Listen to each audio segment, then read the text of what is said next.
Welcome to the Real Estate Asset Management Podcast, brought to you by Break of Day Capital.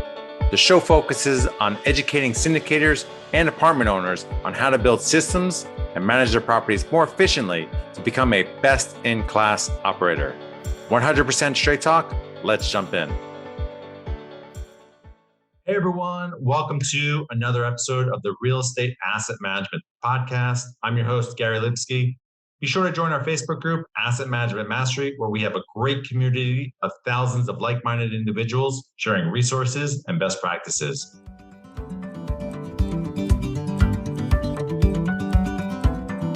Choosing the right insurance coverage for multifamily properties isn't that complicated if you know who to talk to. At the Garzella Group, we're uniquely qualified to help you navigate the range of policy choices you have, and we're committed to saving you 30% in the process. We do intensive market research and have nationwide relationships, so we can find coverage other insurance brokers simply can't. We should talk. Go to quotenow.biz and we'll start the conversation. Today on the podcast, I have Robert Ritzenthaler. Robert has an MBA, a CPA, and grew up in the construction business, which are all great skills to have in this business. He's been in the industry for over 20 years and has led a vertically integrated company. Welcome to the show, Robert. Can you tell the listeners a little bit more about yourself? Thanks, Harry. Appreciate you for having me. Great to be here, as always. And that's a great intro. I kind of grew up in the construction business, actually. Ironically enough, my dad was a home builder, so I got started sweeping floors and kind of moved up from there, did all kinds of cool stuff, and never really thought that I'd make use of it, honestly. Went to school, got my finance degree, and moved to New York City and actually joined a company there that was growing, did multifamily, office space, a lot of cool stuff. I helped them kind of build out their construction division at the time. And, New York City is a great sandbox to play in, I'll tell you that much. But so that's kind of how I got started in the industry. Did that for a number of years on the corporate side. And then about 4 years ago, started RDM, and here we are today. So Awesome. Great background.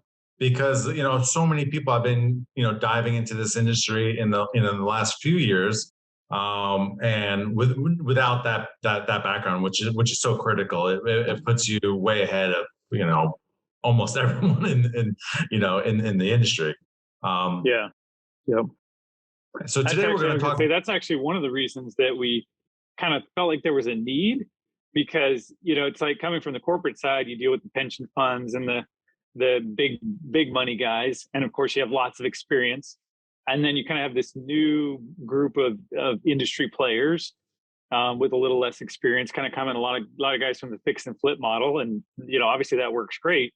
But I kind of felt like there was a bit of a niche that was a little underserved, which was, do the mom and pop, I shouldn't say the mom and pop, do the smaller investor, give them an opportunity, but provide that kind of corporate experience. And that's really what we've been trying to do. And I think a lot of people resonate with that, which has been awesome. Yeah, absolutely. You get a regular investor to have experts like yourself manage their investments, and without the ridiculous fees of, let's say, a REIT. And, right. Yeah. And yep. Yeah, that's definitely a huge separator from other operators. Yeah, I think it helps. Yeah. Let's jump into resident retention, which is so important. It's cut down on turnover costs. Typically, when you take over a property, there's some value add component. So I'm curious what your target percentage you're looking for to retain at takeover, and how does that change once you get to stabilization? Yeah, it's a good question. Of course, that really depends on the property. Some deals we go into, as I'm sure, you're probably the same boat, where it's like, you're probably going to get rid of 70-80% of the people that, I don't mean to be mean or anything, but it's just, it's one of those things where the profile is due for a change. And again, if it's an area that's already, good to go, then that's not an issue. But, we tend to also pick off opportunities where we feel like there's just been years of partially mismanagement, partly just the neighborhood is changing. We just did a deal recently where, we probably moved out 70% of the folks. But a lot of those people were drug dealers, and all kinds of other good stuff. So, That's important. I mean, reprofiling the property is a big part of improving the safety and living standards for the good people that are there. And so that's a big portion of it. But I'd say if it's not that situation, maybe 10, maybe 20% turnover. I think part of that is because a lot of times when you go in there, even if you're bringing your markets up to rent, a lot of people just say, hey, this is not fair. And they leave. And then they go pay the same amount of money and they realize it wasn't a big deal. But it's a little bit of a psychological thing. So we have a little bit of that. And, that's just part of life. But I mean, at the end of the day, despite this affordability challenge that we all face, I think people realize that we need investment in these properties because the cost of building new is, 2 to 3 times. So for somebody to come in and do $5,000 or $10,000 a door is actually a really good service to the community. And, you can't do it for free. You have to pay for it. So, but that's part of the business plan. I think in the long run, people realize that and they're okay with it. But anyway, to answer your question, that's kind of the range that we typically work with.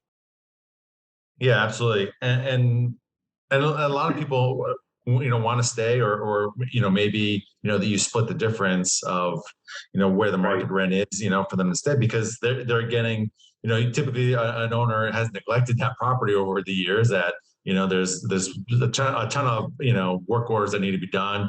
Property probably needs paint, landscaping, stuff like that, that and like you said, kicking out some of the bad residents, you're greatly improving the property.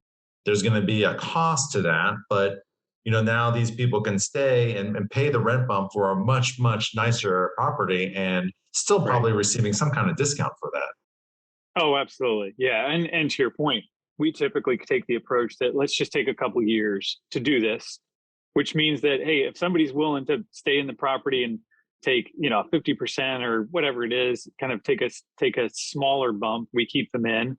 And sometimes at the end of the day, if you're 90% what we're pushing the new folks in, that's fine. You're a good resident. You pay your bills on time. We're happy. We'll keep you. I mean, it's not a machine. There's still people involved, and we care about our people. So absolutely, there is some subjectivity to that, and we always make. I don't know if I call it an exception, but we always kind of make an exception for really good folks because at the end of the day, we all know turnover is our number one cost. So obviously there's a value to somebody staying in the property. And if they're a good resident, they're willing to get close to what we need, then great. We're happy to keep them. So yeah, there's a win-win there for sure. So after you stabilize a property, what are some of the most effective ways that you use to increase retention at your properties? So number one, of course, is just handling the work orders in a much more efficient and well, not even just efficient, just good communication. It's amazing. Just good communication right off the bat is such a difference. Now, obviously, you have to back that up with performance, but it's amazing how you could literally do the same exact job, but communicate well and people are happy.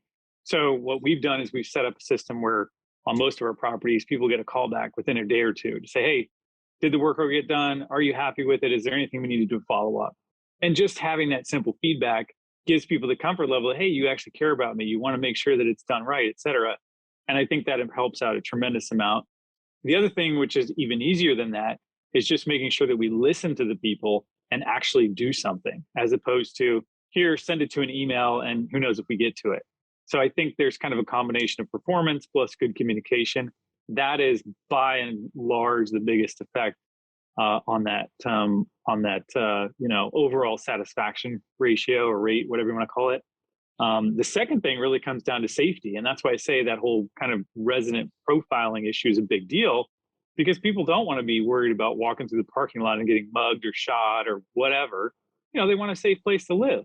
So, the zero tolerance policy plus making sure that we have security if needed, making sure that we have good lighting, things of that nature really make a tremendous difference with resident retention. They see it, they feel it. And then the third thing, which, I know a lot of us focus on because it's curb appeal, but to some degree, the third thing is just doing things around the complex, whether it's, fix the curbing, fix the parking lot, make it look nicer. That helps too. But it's definitely a distant third to some of those more basic structural issues, I would say. Yeah, I love it, but particularly that good communication piece, Yeah. and that applies to anything in life. It's very Yes. simple to do.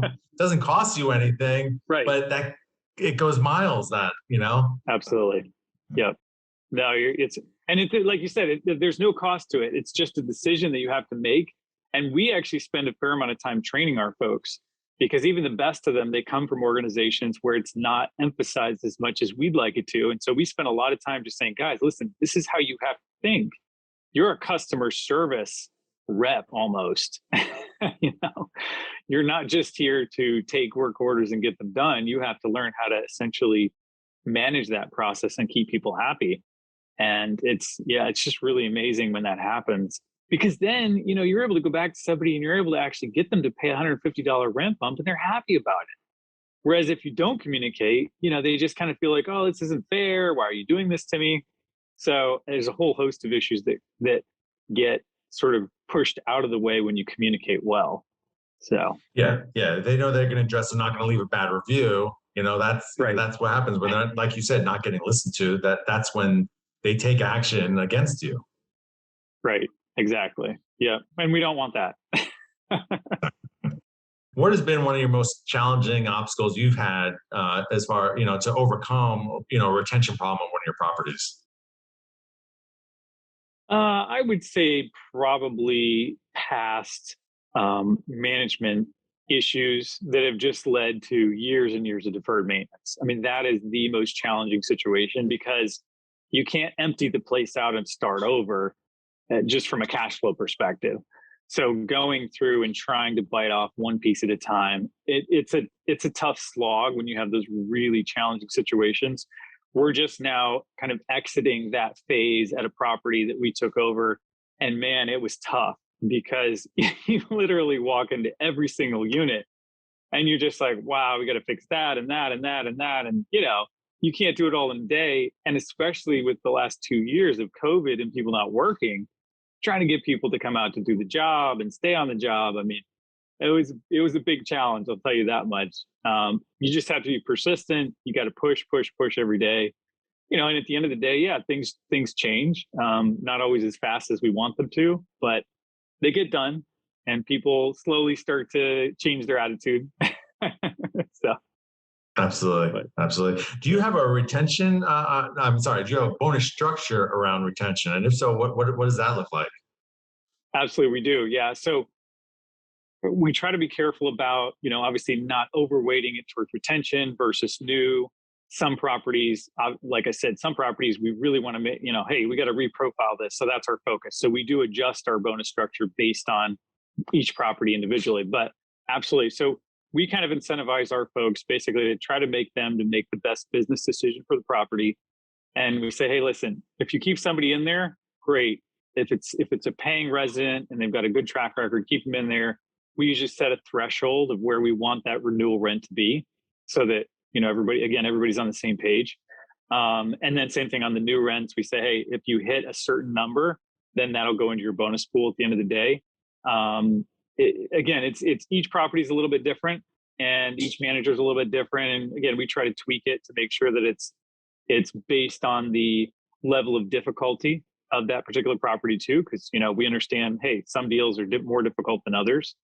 But yeah, it's I don't want to say that it's overly complicated, but it is fairly nuanced, and it's something that has taken 10, 15 years to put together. I mean, it's simple at this point for us, but if you actually look at all the different variables in there, there's quite a few that we use. But like I said, in general, it's more based on, hey, if we want to do more renewals, we'll weight it a little bit more that way. If we want to do more retention, we'll weight it that way. Then we have a threshold of, okay, what qualifies as a bonus event? If you feel like you need to go below that, you got to get approval, et cetera, that kind of thing. But that's the general gist of it. Awesome. And the last question I ask all of the people that come on our show: what is your asset management superpower? That's a good question. So I think probably, and I don't know if this is redundant, but I feel like probably the biggest superpower is just really digging into the operations and not being intimidated by the, for lack of a better term, the toilets and, things like that. I say that only because when I was in New York City growing up in the business, the property management folks would always laugh at me because I was supposedly this finance guy, and yet I was up on the roof asking questions about the chillers and why we needed this. And they're always looking at me like, dude, why are you up here? But I think if you're a good asset manager, you really have to dig into those operational things, because that's where the rubber meets the road. And if you really understand how it all comes together, you can bring a tremendous amount of value both to the property, but even your team. So that's something that I encourage our folks to really be astute in, is understanding the combination of, the operations component in that asset management. And, some of it takes time, but if you ask good questions and you have a curious mind, it's amazing what you can learn and the value that you can bring in that department. And I think it's overlooked because we typically think, okay, well, you're doing numbers, you're over here and you're kind of checking up on property management. But let's be honest, property managers, their folk, at least, in our organization, their primary goal is shaking hands, kissing babies, getting money in the door, keeping people happy. I mean, that is their goal. So they're not always going to take the time to understand, hey, let's invest in some new HVAC units and what does that look like and what's our ROI? And, there's just a lot of things that go into that. So I think the operations component for us is kind of our superpower to be able to dig into that and really create some additional opportunities on the ROI. So. Excellent. Well, thank you, Robert, for coming on the show and adding value on resident retention. On Monday, on all my property calls, I'm going to go circle back on that, on how quickly they respond on those work orders. Because I feel like as an asset manager, I've taken that for granted. So I appreciate that golden nugget. And so tell our listeners where they can find out more about you. Sure, thanks. Yeah, I mean, our website's pretty easy, remcapital.com. And feel free to reach out to me directly, Robert at RM Capital. Any questions, happy to chat and tell you more about what we do. But yeah, pleasure to be on here, Gary. Thank you. Appreciate it. Thank you. This is Gary Lipsky signing off, and I'll be back next week with another informative episode on Real Estate Asset Management Podcast. Thank you. To all of our listeners, thanks for joining us. And if you like this episode, please head over to iTunes or Stitcher and like, subscribe, and review this podcast, as it will help us grow our audience and reach more people. And if you'd like to learn more about what we do at Break of Day Capital, head over to our website, breakofdaycapital.com, and sign up for our newsletter and or fill out our investor application. We'll talk to you next week.